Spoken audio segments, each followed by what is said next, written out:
Hey, how's it going? Just wanted to share with you another fine-sounding argument that people will use to try to deceive you and bring you back under condemnation. If we read in 1 John chapter 4, he tells us God is love. God is love. Whoever lives in love lives in God, and God in him. In this way, love is made complete among us, so that we will have confidence on the day of judgment. Because in this world we are like him. How are we like him in this world? We can become love. We can become complete love in this world, and we can look just like him. And because of that, fear is cast out. We don't have any more fear, because there is no fear in love, but perfect love drives out fear, because fear has to do with punishment. You see, fear has to do with punishment.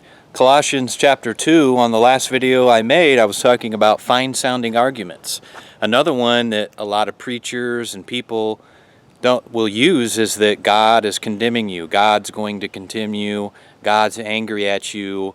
And they might not even say it in those words, but they'll put a bunch of fine-sounding words together and make you kind of feel like God is looking at you wrong, or looking at you in a wrong way because you're not right with him. But that's not the truth.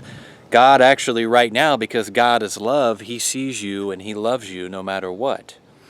Now, you will suffer consequences. It is true.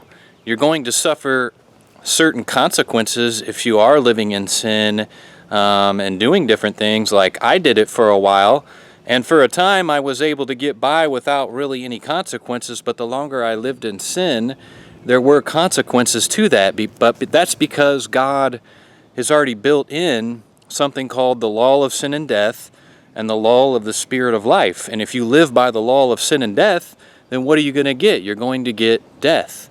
You're going to get suffering. You're going to get everything that comes along with that. You're going to have a bad life for the most part. You're going to be on drugs. You're always going to be angry.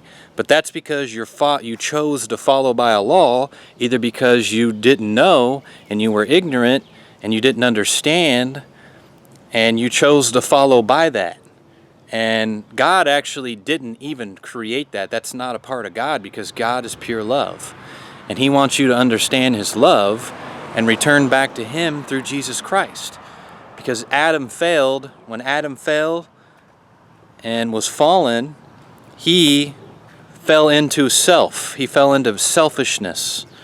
And Jesus Christ came to turn us back to God, to turn us back to love, so that we could live in love and come out of ourself, this law of sin and death that's creating all of the pain and the suffering that we have.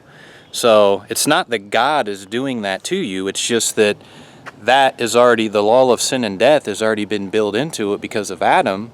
And if you live that way, then there's going to be consequences. But that doesn't mean that God's doing that to you. That just means that that's the cause and effect, right? That's the effect of a cause of choosing to live a certain way. And if I choose to live by love, yes, there might be trials and persecutions from the world, but for the most part, I'm going to experience God's love. I'm going to live in joy and peace no matter what anybody in the world's doing, because that's entering into the kingdom of heaven.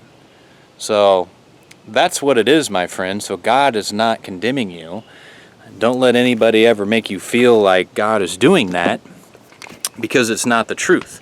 Because the only way that you can return back to God is to see who you really are and see that God does love you. And then the goodness of God will lead you to repentance when you see how good God is and you see that he truly does love you, and that you can become his son, and then in Jesus Christ you have everything. And when you really begin to see that by faith, then it's going to transform you. That's what Jesus Christ is for. So you're not looking at sin. You're not looking at your sin. In a sense, you see that you don't want it, but then you turn to the goodness of God and you look and you see how good God is and everything he has.